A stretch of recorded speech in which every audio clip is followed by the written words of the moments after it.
करवा चौथ का व्रत तोड़ देगी मलिष्का और खा लेगी केक। और मलिष्का की एक बड़ी गलती की वजह से ऋषि को पता चल जाएगा कि मलिष्का ने व्रत तोड़ दिया है और खाना खा लिया है। वहीं लक्ष्मी की चाची की बेटी नेहा फंसा देगी लक्ष्मी को और ऋषि की माँ होगी लक्ष्मी पर गुस्सा। लेकिन घर की सबसे पुरानी पहचान वाली दादी लक्ष्मी का साथ देकर ऋषि की माँ को देगी मुंह तोड़ जवाब, जिससे हिल जाएगी ऋषि की माँ और लक्ष्मी हो जाएगी बेहोश और ऋषि को हो गई मलिष्का से नफरत। जी हाँ दोस्तों, भाग्य लक्ष्मी के आने वाले एपिसोड में लक्ष्मी को बदनाम करने के लिए लक्ष्मी की चाची की बेटी नेहा और लक्ष्मी की चाची दोनों मिलकर एक सबसे बड़ी चाल चलेंगे, जहाँ पर लक्ष्मी के कमरे में झूठा खाना रख देंगे। जिस वजह से जब लक्ष्मी ऋषि की दादी की दोस्त यानी कि ऋषि की सबसे बड़ी दादी को लेकर अपने कमरे में आएगी और जब ऋषि की माँ आएगी तभी वहाँ पर लक्ष्मी को बदनाम करने के लिए नेहा और लक्ष्मी की चाची पेड़ के नीचे झूठा खाना दिखाएंगे और नेहा लक्ष्मी को ताना मारती हुई कहेगी कि आज तो करवा चौथ का व्रत है और तुमने तो खाना खा लिया, वाह लक्ष्मी वाह। यह सुनकर ऋषि की माँ अचानक से काफी ज्यादा गुस्सा होगी और लक्ष्मी को कहेगी कि तुमने खाना खा लिया और व्रत तोड़ दिया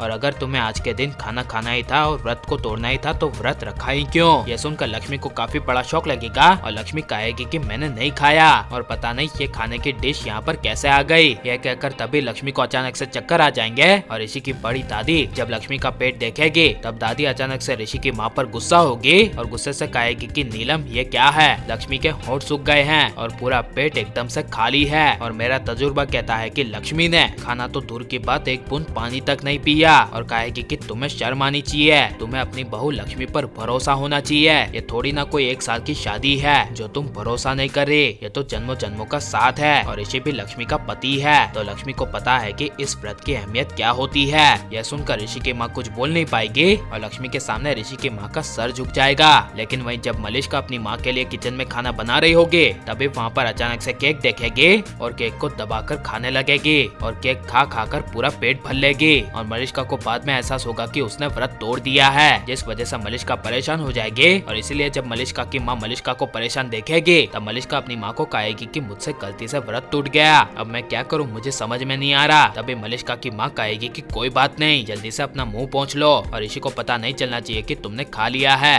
यह सुनकर मलिष्का और दबाकर केक खाने लगेगी और ऋषि को पता ना चले ऐसे अपना मुंह पोंछ लेगी। लेकिन बड़े राज का खुलासा होगा कि देर रात तक करवा चौथ का चांद ना निकलने की वजह से जब ऋषि मलिष्का दोनों बात कर रहे होंगे तभी मलिष्का को अचानक से डकार आएगी, जिससे ऋषि को पता चल जाएगा कि मलिष्का ने खाना खा लिया है। इसीलिए ऋषि काफी ज्यादा परेशान हो जाएगा और चांद ना निकलने की वजह से सुबह से ऋषि के एक बूंद पानी से लेकर खाना तक ना खाने की वजह से ऋषि मलिष्का को गुस्से से कहेगा कि चांद अभी तक नहीं निकला और तुमने तो खाना खा लिया है ना। यह सुनकर मलिष्का को काफी बड़ा शौक लगेगा और ऋषि मलिष्का दोनों चांद निकलने का इंतजार करेंगे। लेकिन तभी अचानक से भूख और प्यास के मारे लक्ष्मी बेहोश हो जाएगी और ऋषि की माँ का ऋषि को फोन आएगा और ऋषि की माँ ऋषि को गुस्से से कहेगी कि हमने तुम्हें कहा था कि पूरा दिन लक्ष्मी के साथ रहना और अभी लक्ष्मी बेहोश हो गई है, इसीलिए जल्द से जल्द यहाँ पर आ जाओ। जिसे सुनकर ऋषि के पैरों तले जमीन खिसक जाएगी और मलिष्का के सामने चांद निकलने के बावजूद ऋषि मलिष्का का झूठा व्रत तोड़े बिना मलिष्का को धक्का मारकर तुरंत लक्ष्मी के लिए निकल जाएगा और लक्ष्मी के पास आ जाएगा और पानी पिलाकर सबसे पहले ऋषि लक्ष्मी का व्रत तोड़ेगा। और लेकिन ऋषि के दिल में मलिष्का के लिए प्यार है या फिर लक्ष्मी के लिए। और आपको ऋषि लक्ष्मी की जोड़ी कैसी लग रही है और ऋषि को लक्ष्मी से प्यार हो जाना चाहिए या नहीं, ये सब हमें कमेंट में जरूर बताएं और आप लाइक और सब्सक्राइब करें।